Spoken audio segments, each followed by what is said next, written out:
Here's a Whirlpool microwave.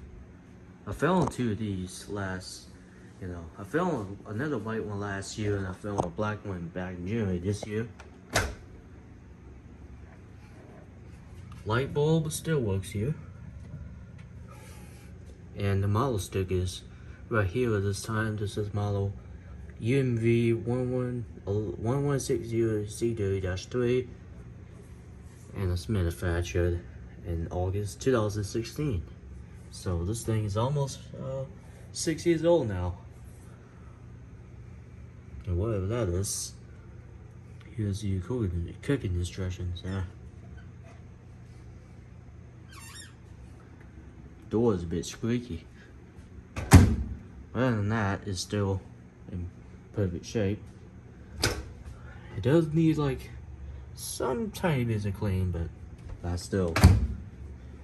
Anyway, see the vent fan here.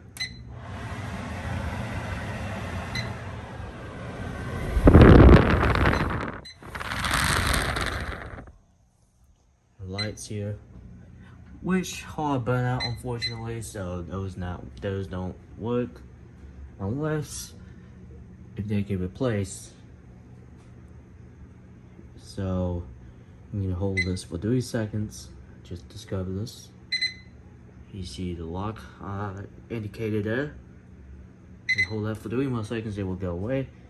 Anyway, let's go ahead and test this without nothing for 10 seconds. Just to make sure the whole thing works as it should.